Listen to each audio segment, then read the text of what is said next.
Hi, and welcome to the Nexo Plus series tutorial. In this video, we will show you how to set up and operate a Plus series loudspeaker system comprised of one P15 with its companion sub L18 powered by an NX amp Mark II. You will need one L18, one 35mm pole stand with M20 connector, and one P15. Plus series loudspeakers provide variable high-frequency directivity options which let you optimize the dispersion for your application in just a few steps. By default, P15 uses a 60 by 60 degrees horn that can be changed through the addition of optional rotatable magnetic flanges.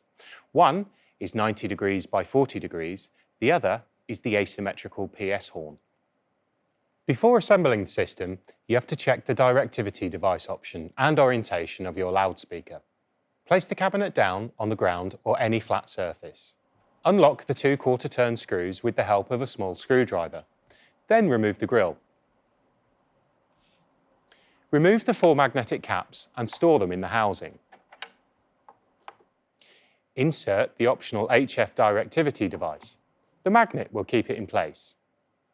If necessary, rotate it according to your loudspeaker configuration, horizontal or vertical. To ensure correct rotation for your application, the dispersion angles are clearly marked on the outside edge of the insert. Finally, replace the grille by ensuring it's well positioned in the top blade and lock it with the quarter-turn screws.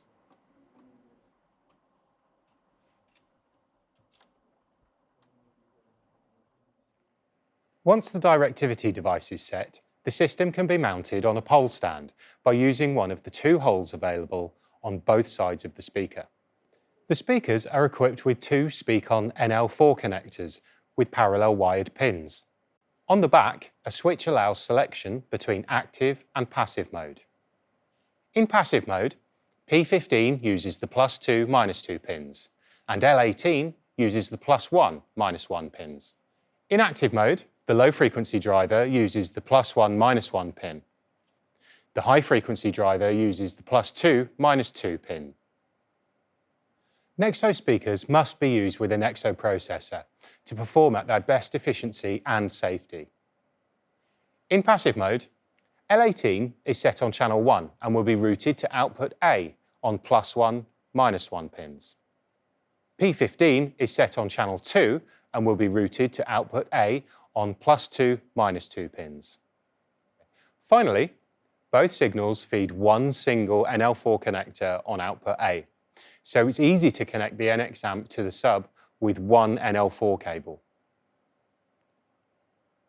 and connect the sub to the main speaker with a short NL4 link cable. In active mode, the LF driver is set on channel 1 and will be routed to output A on +1, -1 pins. The HF driver is set on channel 2 and will be routed to output A on +2, -2 pins. The subwoofer is set on channel 3 and will be routed to output C on +1, -1 pins. The main loudspeaker signals feed one single NL4 connector on output A, and one more connection is needed for the sub on output C. Now let's see how to make those connections in practice. In passive mode, first make sure you have an NL4 cable and connect it to the output A of the NX amp. Connect this cable to one of the Speakon connectors of the subwoofer.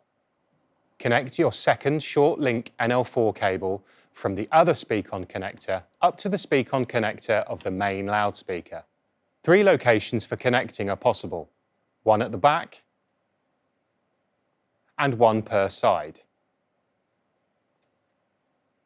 Then check that the switch on the back of the speaker is set on passive. In active mode, make sure you have an NL4 cable and connect it from the output A of the NX amp to the Speakon connector of the main loudspeaker.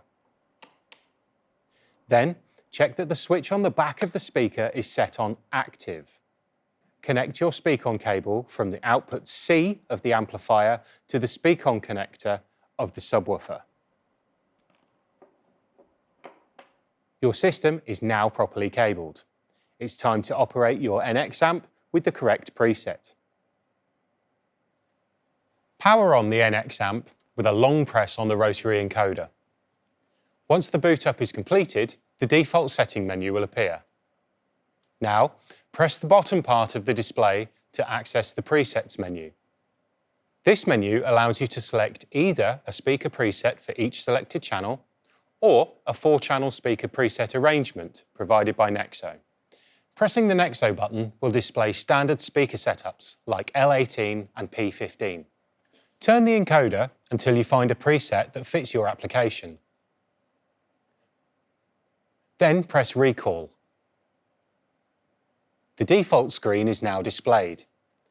You can review your settings by pressing the up arrow on the top left of the screen. Individual channel settings are now displayed, allowing a quick check of the configuration. With P15, you may have to adjust the preset according to its directivity option. To do that, press the corresponding channel. Select the cabinet settings.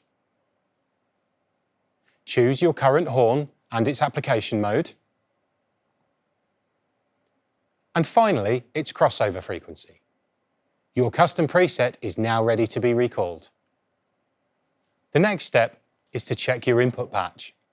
If your current input patch doesn't suit your configuration, select your channel and modify its patch accordingly.